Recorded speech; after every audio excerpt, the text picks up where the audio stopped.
Coucou tout le monde, j'espère que vous allez bien. Nous sommes le mercredi autour du 5 juin. J'espère que vous allez bien. J'aimerais vous tourner une vidéo sur The Crown, pendant que je me souviens encore de l'épisode que j'ai regardé. Sur l'épisode... la 4e saison. Vous savez, la saison avec Lady Di, hein, donc Karmika va commencer à arriver. Lady Di est censée être une Karmika. Si Charles est le runner. Hein? Donc, par rapport à ça, on découvre cette saison 4, épisode 1. Le titre s'appelle Protecteur de la Reine. Bref. Dans cet épisode, il se passe quoi? Il y a un conflit en Irlande. Hein. Les Anglais occupent l'Irlande. Et il y a cette phrase qui ressort au tout début de l'épisode. Il est temps d'intensifier nos efforts pour que la couronne batte en retraite et quitte le territoire pour toujours. Cette phrase, c'est un peu une symbolique et un message que vous devez recevoir. Il y a souvent des phrases comme ça très symboliques dans ces épisodes. La couronne, c'est qui? Ben, c'est la Toxic Mama. C'est la programmation de merde de Toxic Mama. Puisque la reine, elle occupe le rôle de Toxic Mama dans cette série. Ah bah ouais. Moi qui aimais la reine, bah quand j'ai vu la série, je l'aimais vachement moins en fait. Voilà. Donc pour le coup, retenons cette phrase, il est temps d'intensifier nos efforts pour que la couronne batte en retraite et quitte le territoire pour toujours. Donc il y a un message pour vous. Pas plus pour les runners, hein. Mais vous, chez Heure, si vous regardez cet épisode, essayez d'observer en effet miroir ce qu'il y a encore comme programmation à lâcher, comme croyance erronée à lâcher par rapport à votre mère, ce qu'elle vous a programmé comme merde et comme croyance dans votre tête. Hein. La mère a un rôle capital sur ce parcours, ce qui ne veut pas dire qu'on va vous demander de ne plus parler à votre mère sur ce parcours. Non, c'est pas ce qui vous est demandé. Soyez pas binaire. C'est de ne plus mettre en pratique sa programmation et de ne pas adopter ses croyances. Ces croyances sont les siennes, vous n'êtes pas une extension de votre mère n'est pas la sagesse, contraction, et vous allez devoir arrêter de mettre en pratique ses conseils et sa programmation. Là, sur la montagne, vous allez devoir en gros faire une remise à zéro de toute la programmation qu'elle vous a insufflée. Et surtout, hein, vous imaginez pas, c'est vraiment une remise à zéro. Et sur un parcours FJ, ça passe beaucoup par la maman, parce que la maman, elle a ce côté totem d'immunité, elle a un totem d'immunité, c'est la reine, quoi. La maman, c'est dans notre société, c'est comme ça qu'on doit la traiter. Et ben en fait, vous allez devoir arrêter de mettre en pratique sa programmation et sa façon de penser. En apprenant à avoir un sens critique par rapport à ses discours. En écoutant, en voyant à quel point... Voilà. Bref. On voit dans cet épisode que la reine n'est même pas au courant des amours de son fils, ce qui en soi n'est pas gênant. Non, mais ce qui est un peu perturbant, c'est qu'elle tente d'avoir les infos par les médias. Ça montre à quel point il n'y a pas de complicité entre eux et qu'en fait, la reine, elle obtient des informations. On sait qu'elle n'a jamais été proche de ses enfants. Elles sont fous, hein. Elles sont fous royales. Si vous avez suivi la série et mes épisodes avant, tout a été montré, expliqué dans les épisodes précédents. Si vous n'avez pas regardé la série ou que vous n'avez pas moyen de regarder la série, écoutez au moins les vidéos The Crown, mais allez reprendre au début dans ma playlist The Crown, parce qu'en tout cas, tout ça, je l'ai déjà expliqué. Et justement, à quel moment elle s'en foutait de ses enfants. D'accord? Là, vous comprendrez mieux pourquoi je tiens ce discours dans cet épisode. C'est qu'il y a un passif avant. Voilà. Donc, elle a jamais été proche, elle s'en fout. De toute façon, elle lui avait dit à son fils il n'y a pas très longtemps, hein, on s'en fout de votre avis en fait. Voilà, on s'en fout. Et même moi, je m'en fous de ton avis en fait. Voilà, parce qu'il avait dit quand même, tout le monde s'en fout de mon avis, quand même pas vous, ma mère. Si, elle l'avait dit. Si, franchement, hein, rien à foutre quoi. Et elle l'avait assumé en regardant droit dans les yeux. Voilà. Donc pour le coup, on voit toute la toxicité de cette mère qui n'est pas une maman. C'est une mère, mais c'est pas une maman. Et par rapport à ça, bah donc bien sûr qu'elle n'est pas au courant des amours de son fils. Aujourd'hui, il n'est pas con, lui. Il lui en parle plus. Il n'y a pas de complicité entre eux, il n'y a pas de lien profond. C'est sa mère. Voilà, c'est tout. Donc elle n'est pas au courant de ses amours, mais elle passe par les médias pour savoir ce qui se passe dans la vie de son fils. Ouais, dis donc. Bref. Et on apprend que Charles a multiplié les conquêtes, au final. Donc là, on commence à voir le côté un peu runner. Vous voyez, on multiplie les conquêtes, quoi. Vous voyez, là, ça commence à ressortir. Jusque-là, on ne le voyait pas. Non, bah là, ça ressort un peu plus. Voilà. Ils espèrent, dans cette famille, qu'ils ne voient plus Camilla. Camilla, rappelez-vous, ils ont organisé, Camilla, c'est donc la flamme jumelle, c'est la Chaser. La famille du runner a convoqué la famille de Camilla pour organiser un mariage et la forcer à se marier. Donc sûrement qu'il y a eu des histoires de fric, hein, genre, allez, on vous donne du fric sous la table pour la forcer à se marier. Voilà. Comme ça, allez, on les éloigne l'un de l'autre. Il y a inévitablement, certainement que la famille de Camilla a été payée. Vous voyez, contraction pour être complice de ce mariage organisé, parce que quand on est une reine, quand on est, voilà, on a tous les pouvoirs. L'argent paye tout. Donc Camilla, on l'a forcée à se marier, et aujourd'hui elle est mariée, et elle n'est pas heureuse. À côté de ça, la famille du runner se dit quand même, on espère qu'il ne se voit plus maintenant qu'elle est mariée, quand même on s'est donné tellement de mal.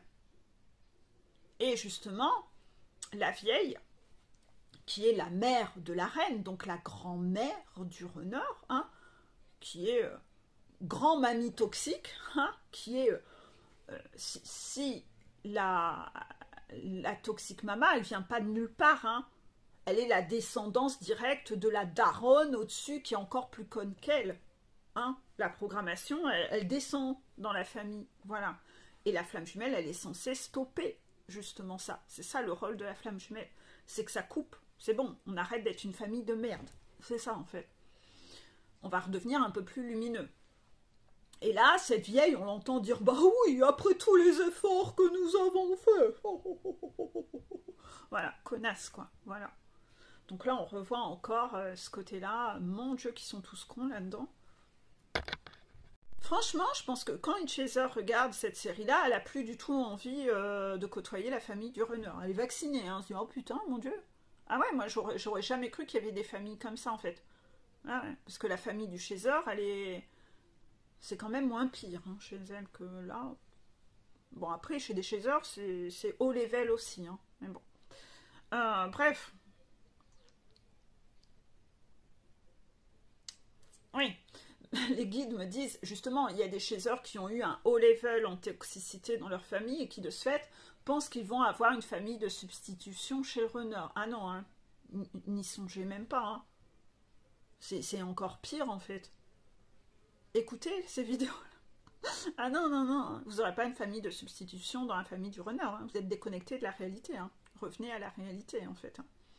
Mais toutes les chasers l'ont cru à un moment. Hein. Bah ouais, bah parce que le runner montre tellement que sa vie est merveilleuse qu'en fait elle soupçonne pas l'envers du décor. Non, elle soupçonne pas. Si vous saviez tout ce que moi j'entends en coaching, autant vous dire que dans les familles du runner, oh putain. Bref, il rencontre une amie, Sarah, d'accord, qui ne veut pas qu'il croise sa sœur. Bon, ok. On va en revenir un peu après là-dessus. Il y a une première femme qui arrive en tant que Premier ministre. C'est la première fois que le Premier ministre a une femme. C'est Margaret Thatcher qui arrive à ce moment-là. Et là, on voit le père de Charles, donc le père du runner, qui parle et qui dit « La dernière chose que ce pays a besoin, c'est d'être dirigé par 2 femmes. » Et il dit ça à sa femme. « Toi, t'es déjà la reine, il y a déjà une femme. Le pays a quand même pas besoin de 2 femmes qui dirigent le monde. » Donc, la reine qui se prend un tacle, elle lui recolle un tacle en retour. Ah ouais, c'est beau la famille chez le runner. Hein. C'est tiens, je t'en colle une. Attends, moi je t'en recolle une un peu plus forte. En fait, ils aiment jouer au tennis dans la famille du runner. C'est ça, ils jouent au tennis en fait. Tiens, une vanne, toi aussi. Puis les enfants, ils voient ça. Donc les enfants, ils croient quoi plus tard? Ah ben c'est normal. Bah, un couple, ça fait ça. C'est on se tacle du matin au soir. Ouais. Donc moi, quand je serai grand, ce sera normal.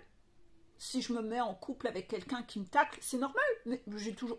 Bah, des parents qui s'aiment, ils font ça. Ah non, non, non, non. Franchement, c'est pas du tout normal, en fait. De base, c'est pas du tout normal. C'est toxique, en fait. Et donc, en fait, moi qui vois ça, je me dis, c'est quoi cette grosse merde, en fait? C'est quoi cette ambiance? Waouh! Mais, bon, le runner, comme il est habitué à ça, lui, il verra pas où est le mal plus tard. C'est normal. Tous les couples sont comme ça. Ah non, non, non, non, non, non, non, non, non. Dans un monde normal, ça n'est pas comme ça. C'est comme ça dans ton monde. Mais il va falloir que tu apprennes à voir que ça, c'est toxique en fait. Ça, c'est dans la colonne toxique. Mais pas ça dans la colonne normale en fait. Donc souvent, ces personnes-là qui seront très moralisatrices après en disant « Oh, mais moi j'ai tout fait pour mes enfants, ça se barre pas. Les enfants vont être malheureux. » Ah ouais, dis donc, c'est vrai que ce spectacle, il est vachement mieux. Hein. Quelle hypocrisie. Mon Dieu.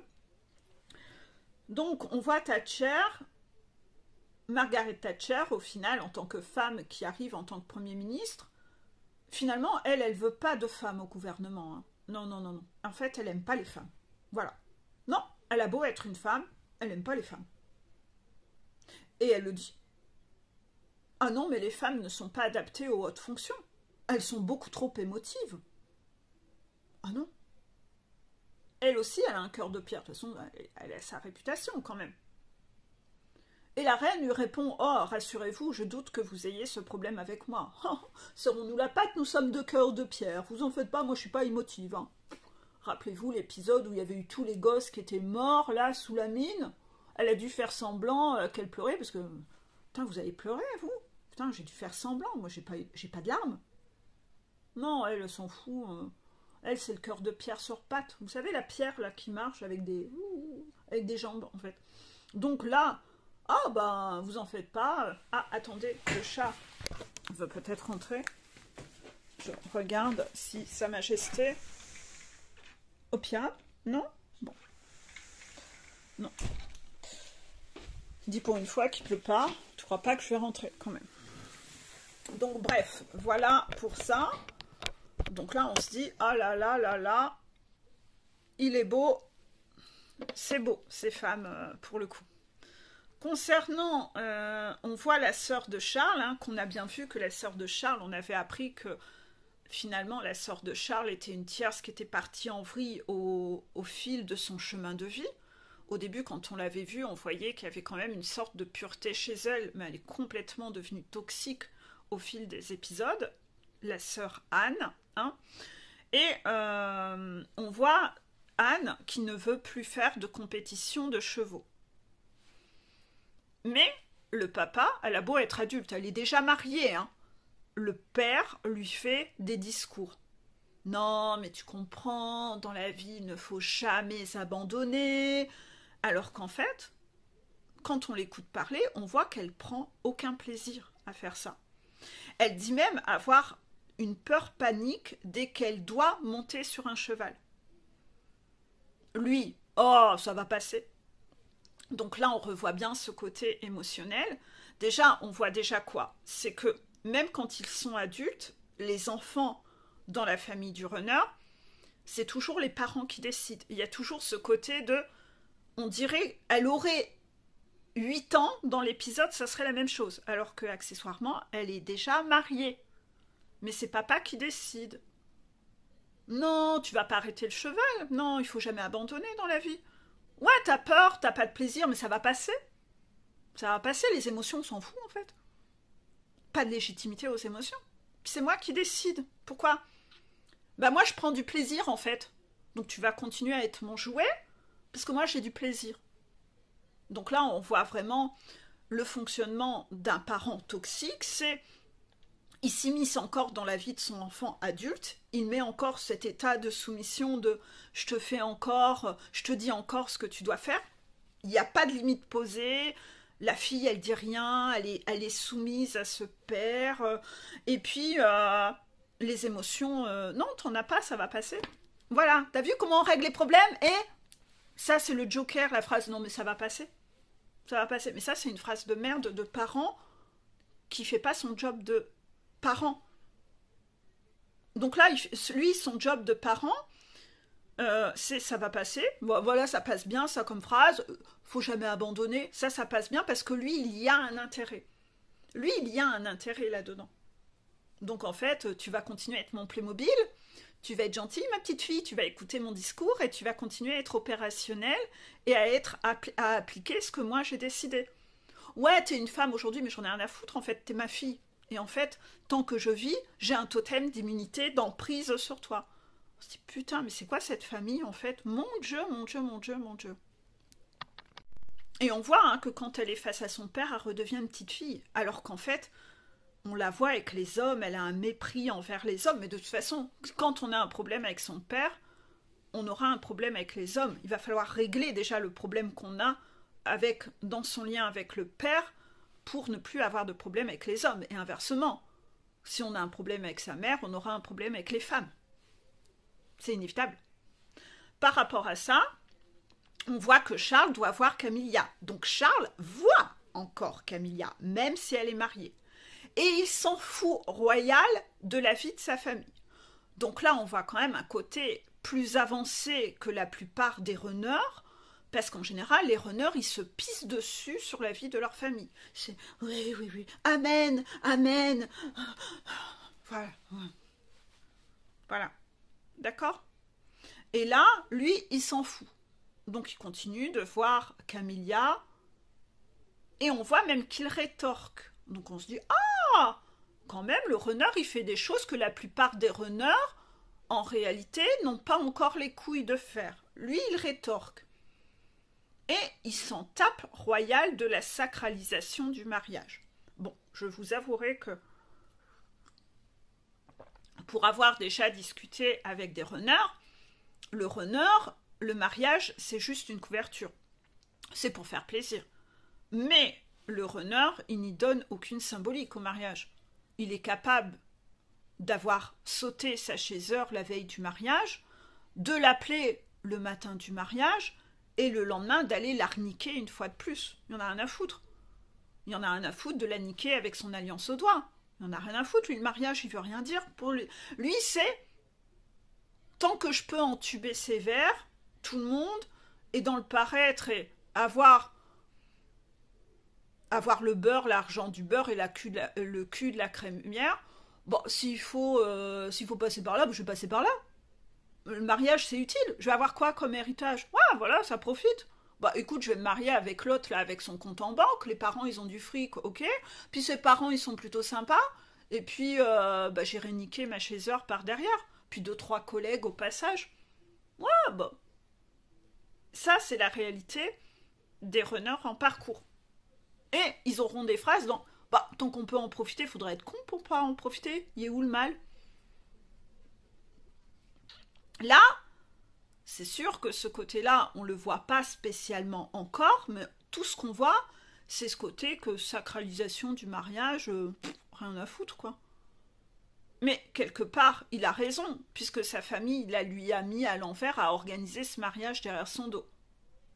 D'accord? Donc dans son cas, c'est plutôt ok. C'est pas lui qui s'est marié et qui joue à la manipulation. Là, c'est sa famille qui a fait des manipulations. on l'a forcé. On l'a forcé, enfin, on lui a imposé que ça, chez eux, on organisait son mariage à elle. Hein, c'est ça que je veux dire. On l'a forcé à subir cette situation. Puisqu'on l'avait envoyé à l'autre bout du monde à ce moment-là, pendant que ça avait lieu. Il y avait quand même, vous voyez, un côté très machiavélique, une stratégie, quoi.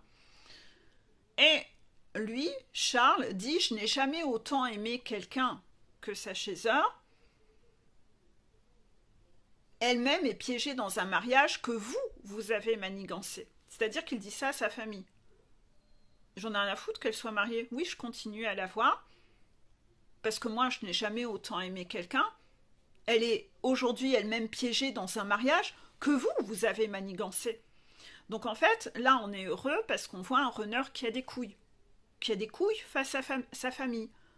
Et ça, c'est tellement quelque chose d'extrêmement rare que ça, c'est beau, en fait. Là, on se dit, oh bah dis donc, ça, c'est beau quand même. Ouais, parce que ça, ce genre de truc, on n'est pas là de le voir, hein, de la part d'un runner. Hein. Ça, en général, le runner, il ne sait pas faire. Donc là, quand on voit un runner qui fait ça, waouh, on mange les pop-corn, on se dit, c'est possible. Voilà. Et puis, il faut savoir que son grand-oncle était très important pour lui, d'accord?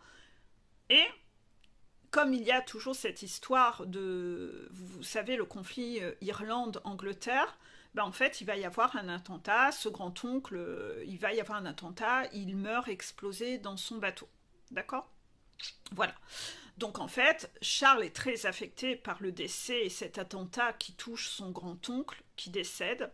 C'était un peu comme son mentor, son protecteur, c'est ainsi que Charles le voyait au sein de sa famille, et c'était la personne avec qui il avait le plus d'affinité. C'était comme un papy, vous voyez, comme un papy pour lui. C'était son grand-oncle. Et comme son papy est décédé, c'était lui qui avait pris un peu la relève, hein, le frère de sa grand-mère, d'accord? L'oncle de Toxic Mama. Vous me suivez? Donc Charles est très affecté par le décès de cet homme qui était comme son protecteur à ses yeux. Mais il l'était pas tant que ça en fait, parce qu'il avait fait partie du complot derrière son dos. En fait, c'était son confident. De tout ce qu'il relevait comme confidence, il allait comploter avec la grand-mère, et c'est eux qui ont organisé ce mariage caché, à deux. Donc en fait, il n'était pas si protecteur que ça. Il y avait de la fourberie dans cette famille. Tout le monde est fourbe là-dedans. Donc en fait, ce grand-oncle, qui décidait quand même finalement pas mal à sa place en jouant ce rôle de confident, ils étaient proches, en réel, dans cette vie, et il avait laissé un courrier à Charles avant de mourir. Il ne savait pas qu'il allait mourir, il lui avait laissé une lettre, qui sera la dernière lettre qu'il a écrite, hein, puisque l'attentat est tombé le même jour. Et dans ce courrier, le courrier est très culpabilisant. On revoit encore la manipulation pour fais ce que moi je te demande de faire. Il est culpabilisant, montrant en gros à Charles que de par le fait qu'il continue d'entretenir une relation avec Camilla qui est mariée, que c'était quelque chose de décevant pour un prince. C'était pas ça les bonnes valeurs. Non, c'est quand même drôlement culotté en fait de sa part, parce que lui, il a comploté pour organiser ce mariage derrière le dos, à son insu, alors qu'il savait qu'il était extrêmement amoureux. Donc on voit qu'il l'a trahi. Il a trahi Charles, cet homme. Et après, comme il voit qu'il n'a pas le contrôle et que le gamin il est plus si gamin que ça, il continue à voir Camilla, il voit qu'il n'a pas de prise. Donc il sort une autre clé de son trousseau de clés. C'est la lettre culpabilisante. Non, mais ça c'est décevant pour un prince. Tu n'as pas les bonnes valeurs. Tu peux pas avoir les mauvaises valeurs comme ça en tant que prince. Allez, on va te refaire une programmation par un discours culpabilisant, la manipulation. C'est une déception pour la famille. Non, tu peux pas. Donc là, c'est scellé. Dois-je, écrit-il dans cette lettre, dois-je vous rappeler l'importance de construire votre vie? avec une femme convenable. Oui, parce que la César, elle n'est pas convenable, en fait, à leurs yeux. C'est pour ça qu'il fallait vite la marier avec quelqu'un d'autre. Et douce de caractère. C'est votre devoir. Prenez le large. Bon, finalement, c'est lui qui va prendre le large parce qu'il se prend sa foudre attentat peu de temps après. Il claque, le monsieur. Hein, il se prend son karma, hein, contraction. C'est violent, hein. Et par rapport à ça, on voit la symbolique qu'en plus, il est avec ses propres petits-enfants dans ce bateau et les petits-enfants meurent explosés avec lui. Bah oui, le karma tombe, ça fait mal. Parce que lui, il abuse de l'innocence des enfants. Donc ça veut dire que les enfants n'ont pas de valeur à ses yeux. C'est ce qu'il a fait avec Charles. Bah, ses propres petits-enfants sont morts dans l'attentat. Vous voyez, enfin, toutes les symboliques, on le comprend en fait, hein, on le reconnaît en fait. Pour le coup, le problème de ça, c'est que Charles, il reçoit ce courrier, et comme il décède juste après, ça a comme une emprise sur lui, comme un pouvoir, ce courrier. Et on voit que ça joue sur lui. Et ça c'est pas ok en fait. Il est pas solide, Charles. Donc là, on pensait que finalement, il arrivait à reprendre son pouvoir avec sa famille, mais quand on voit que ce courrier a un impact sur lui, il devrait s'en foutre. Il devrait se dire, c'est de la manipulation, c'est dégueulasse de m'écrire une lettre comme ça. Mais parfois, dès que la personne décède, c'est comme si, parce qu'elle décède, ça devient un dieu. Et que tout ce qui sort de sa bouche, ça en fait comme un truc de Dieu. On a comme une loyauté à lui devoir. Non, c'est pas parce que la personne meurt que ça devient un dieu. Hitler, quand il est mort, il n'est pas devenu un dieu. C'est effarant, c'est débile. Pourquoi on sacralise les gens dès qu'ils décèdent? Alors, parfois, le karma, il leur tombe sur la tronche parce qu'ils ont été mauvais. Et parce qu'ils sont décédés, on leur doit une sorte de promesse à eux. Mais on doit de promesse à personne, en fait. Vous n'avez pas de loyauté. C'est quoi cette merde d'engagement psychologique, émotionnel envers ce que l'autre vous avait demandé avant sa mort? Non, mais c'est du grand n'importe quoi. Bref. Il faut organiser ces fameuses funérailles, d'accord? Et là, il y a des instructions qui ont été laissées. La personne, bien sûr, des personnes aussi imminentes, avaient préparé un testament, des directives, le jour où je décéderai, et il y avait plus de 50 pages sur le jour où je décéderai, comment les obsèques doivent se passer. Hein? Donc, dis donc, il en avait des exigences, ce monsieur. Ben, on le voit, hein, c'est lui qui décidait à la place de Charles. Bref. Pour ses funérailles, il avait donc laissé des instructions, et dans les instructions qu'il a laissées, il voulait que ce soit Charles qui lise à sa messe d'enterrement. D'accord? Mais le père de Charles, donc toxique papa, d'accord? Le père de Charles, le père du renard, à lui, il est complètement dégoûté que ce soit son fils qui soit choisi et pas lui. Pourquoi? Parce qu'il estime que lui, comme il n'a pas eu de père dans sa vie, il n'a pas connu son père, il avait vu en ce grand-oncle, hein, qui lui n'était pas son grand-oncle pour lui. Pour lui, c'était même pas son beau-père, mais c'était l'équivalent. Vous voyez, lui, il y a vu une sorte de père de substitution, et il le dit clairement à Charles. Et là, quand Charles est décidé et est choisi pour parler à la messe, lui se trouve lésé. Ça doit être moi, pas toi. Et en fait, on voit qu'il en veut à Charles. Ce qui est toxique pour un père. Il devrait être touché que son fils soit choisi et se dire tu vas y arriver, etc. On ne doit pas réagir en réaction moi-je et voir son enfant comme un concurrent. Donc là, on se dit mais il est grave toxique, le père aussi, en fait. Et là,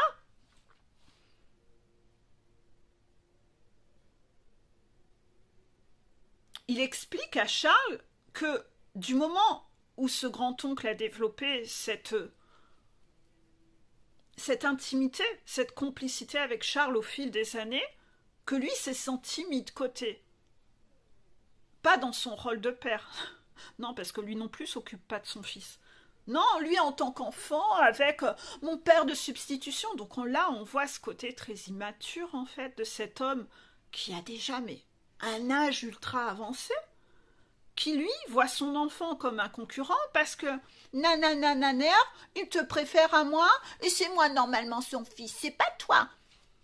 Gna gna gna, areux, guili. Oh, donc là, on voit vraiment typiquement le comportement toxique de quelqu'un de toxique, cette concurrence avec l'enfant, ce manque de bienveillance avec l'enfant, tu deviens mon concurrent parce que c'est moi qui dois être le centre du monde. Et finalement, moi, je ne fais même pas mon rôle de père, moi, j'utilise mes enfants comme ça m'intéresse, et là, tu es un obstacle, tu prends ma place. Tu me vois? Oh là là là là. Et on voit qu'il lui en veut. Ce passage, ne le loupez pas, parce qu'il est extrême. Il est tellement choquant que vous avez besoin de voir cette scène de toxicité d'un père envers son fils, d'un parent qui voit son enfant comme un concurrent. Vous avez besoin de voir cette scène. Elle est très parlante. Et Charles est triste quand même, il avait aussi une complicité avec cet homme qui est décédé, et son père lui interdit presque d'être triste. Tu n'as pas le droit, toi, d'être en souffrance. C'est moi qui dois être en souffrance, tu vois? Toi, t'as pas le droit d'avoir mal. C'est moi qui ai mal. Moi. Donc là, on reconnaît le côté histrionique. Lui, il vit l'abandon de cette personne qui était son père de substitution. Donc c'est moi, ma souffrance dans ma blessure d'abandon. Et toi, t'as pas le droit d'avoir mal. C'est que moi. Moi, je suis le seul à avoir le droit d'avoir mal. Il n'y a pas de la place pour deux. C'est moi. Moi, je. Donc il lui dit en gros qu'il n'a pas le droit. Et ça, c'est extrêmement choquant. Il lui dit, toi, t'as pas le droit d'avoir mal parce que toi, t'as un père. Voilà. Mais moi, j'avais pas de père. C'était comme mon père. Oh, mon Dieu. Et là, on se dirait, putain, mais le gars, il a 5 ans d'âge mental. Mais même à 5 ans d'âge mental, mes enfants étaient pas si cons, en fait. Oh, mon Dieu. Et c'est là où on voit que quand on est de type pervers narcissique, on a un âge mental d'un enfant très très jeune, en fait. On est un enfant bloqué dans un corps d'adulte. Et vous le voyez là. Il n'est pas dans ce rôle de père, je sais, c'est dur, il va nous manquer. Je comprends, vous savez, le parent accompagnant le deuil de l'enfant. Vous voyez? Où on se dit, on va se serrer la main, je sais, c'est dur pour toi, etc. Vous voyez ce genre de choses qu'on vit avec son enfant quand il y a un deuil dans la famille? On apprend l'enfant à accueillir son deuil, on l'accompagne dans cette phase. Et là, pas du tout. Non, c'est mon émotionnel à moi et fuck les gamins, quoi. Les gamins, c'est de la sous-merde, en fait. C'est de la sous-merde. Et ça se ressent à fond. C'est-à-dire le parent qui reste un enfant, mais qui ne prend pas en charge ses responsabilités de parent. Et ça, c'est typique des parents toxiques. Donc là, il y a tout ça à voir là-dedans. Ça rejoint toutes mes diapos dans mon album photo sur les familles dysfonctionnelles et les parents toxiques. D'accord ? Pour le coup, on voit que les émotions sont finalement interdites avec ce père. Sa fille, ça va passer, t'as peur de monter sur un cheval, mais moi j'y ai un intérêt, t'es ma distraction, donc tu peux pas arrêter, t'es mon petit jouet, donc ça va passer. Et là avec le fils, non, toi t'as pas mal, c'est moi qui ai mal. Voilà. Donc là on comprend bien, on voit bien que les enfants sont utilisés et n'ont pas le droit de ressentir d'émotions avec ce père, parce que lui-même est toxique et il a eu une enfance dysfonctionnelle, donc il est devenu un parent toxique, en fait. C'est du grand n'importe quoi. C'est gerbant. On voit que Anne, elle a continué les compètes de cheval, donc elle fait la compète de cheval, et là, on voit la reine et monsieur papa toxique qui regarde Anne faire sa compète de cheval, et quand Charles arrive à cette compète, elle lui dit « Ouh là là, oh, ton père faisait tellement de raffus. Il était déchaîné. Oh, oh, oh, oh, oh. Mais là, je me dis, il faisait du raffut, il était déchaîné. Il a à peine montré un émotionnel de allez, allez. Là, on se dit franchement, ils sont à la ramasse dans cette famille. En fait, parce que quand vous voyez la scène, vous voyez que le père regarde sa fille, puis il fait allez, allez, allez, tu vas y arriver. Mais vous voyez, limite pas plus fort que ça. Et elle, la reine, mon Dieu, déjà rien que ça, c'est une explosion d'émotions. Oh, oh, oh, tu aurais vu ton père, il faisait un raffut, il était déchaîné. Et là, je me dis, bah putain, si c'est ça, être déchaîné et faire un raffut, bah dis donc, mon Dieu. Oh, ils sont tellement frigides dans cette famille que rien que ça, c'est c'est déjà beaucoup. Alors on se dit, mon Dieu, mais vous savez les grands mots alors qu'en fait, il s'est rien passé, quoi. Complètement à côté de la plaque. Les discours pas du tout appropriés. Je me dis, Charles, il arrive, il doit s'imaginer que son père lui était là. Non, il a fait allez, allez. Ah ouais, dis donc, quel raffut. Oh, quel déchaînement. Oh. Donc, bref, la sœur arrive à faire sa compète. Donc, elle a réussi. Elle a fait le beau bibelot, elle a bien fait son attraction pour faire plaisir à Baba, elle a fait le bon Playmobil qui marche bien. Et donc là, la reine dit à Charles « Ah, je suis heureuse que ta sœur ait offert ce cadeau à ton père. » Oui, parce qu'après ce deuil, c'est dur pour lui. « Je suis heureuse que ta sœur ait offert ce cadeau à ton père. » Voilà, les enfants chosifiés, de toute façon, ils servent qu'à ça. Hein. C'est l'émotionnel des adultes. Les enfants, toi, tu dois venir combler, satisfaire l'émotionnel de ton parent qui ne sait pas gérer son émotionnel. Donc toi, tu dois venir combler et satisfaire ses besoins. C'est ton rôle en tant qu'enfant.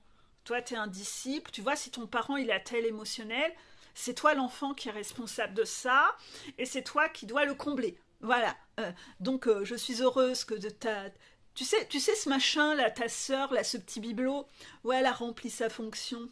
Elle a offert ce cadeau à ton père. Voilà. Et donc Charles répond « Nous avons tous besoin de réconfort. » Elle relève pas, non. Charles, on s'en fout. C'est nous. Oui, nous, sûrement moi. Et... Bref. Et là, on revoit Diana qui réapparaît. Hein?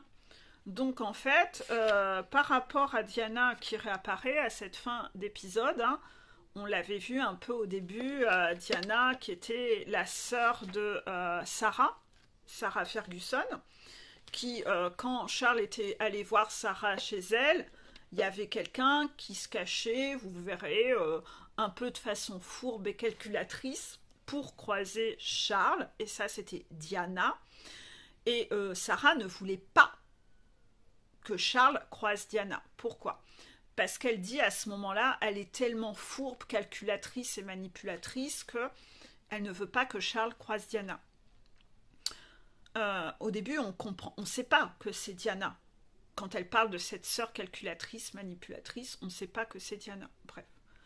Et ensuite, on voit Diana qui apparaît à la fin. Elle croise Charles, et puis là, elle minaude avec... Alors, c'est très très bien parce qu'on voit ce regard très angélique, vous savez, très BCBG, un peu petite bonne sœur, les cheveux bien mis, les grands yeux bleus angéliques. Ah, ça a dû être dur ce deuil. Il était comme un père pour vous. Caresse, voilà. Et elle ajoute derrière un rentre-dedans, vous savez, de cette femme qui fait du rentre-dedans à un homme, elle lui fait du rentre-dedans derrière. Et on se rappelle, sa sœur avait dit que c'était une petite sournoise en début d'épisode. C'était ça exactement ces mots. C'est une petite sournoise. C'était pas manipulatrice, c'était petite sournoise. Ça veut dire la même chose.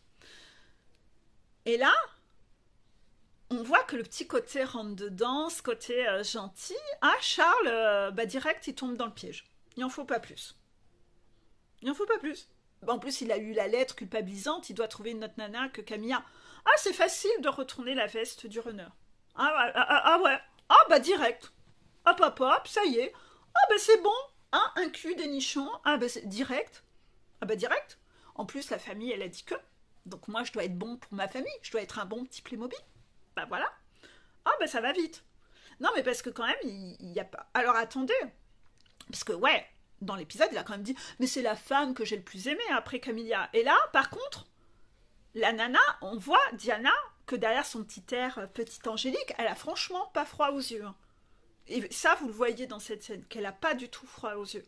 Parce que ce rentre dedans qu'elle fait, on est quand même dans une époque antérieure. Moi, à ce jour, je suis incapable de le faire.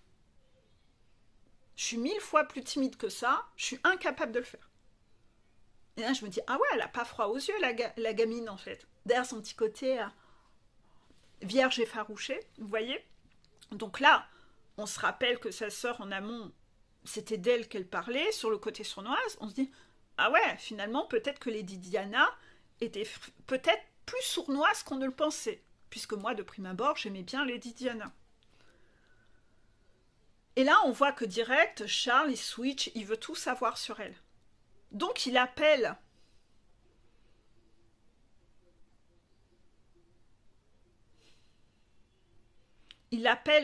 Sarah en lui disant qu'il veut tout savoir sur elle. Là, il a vite oublié que la femme qu'il aimait le plus au monde, c'était sa Chaser. Hein. Ah, mais il switch direct. Ah, bah, voilà. Ça, c'est quand même très typique d'un runner. Hein. Voilà. Ah, un cul. Ah, des nichons.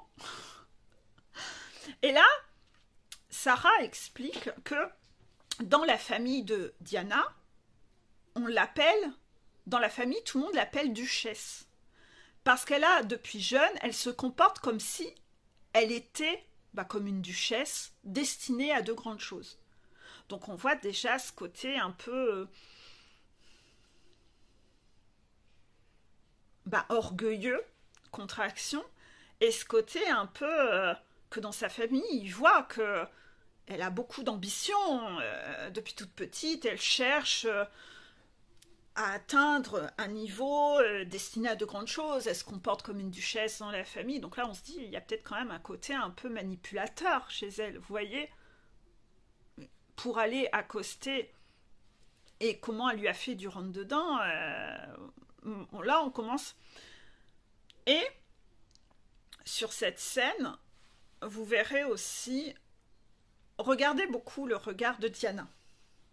Parce qu'en fait, dans cet épisode, il passe beaucoup par les regards de Diana, où vous voyez que derrière ses grands yeux bleus angéliques, il y a un côté très... comme un côté un peu conspirateur, en fait. Vous voyez, quand elle regarde et qu'elle réfléchit, vous voyez qu'elle est dans... Vous voyez ce côté fourbe et calculateur quand on la regarde pas. Limite, elle minaude. Ouais. Mais en fait, quand elle est derrière, vous voyez ce regard qui est beaucoup plus... Elle est beaucoup plus... Vous voyez que... Moi, son regard m'a énormément dérangée. Voilà, du début à la fin. Son regard m'a beaucoup dérangée.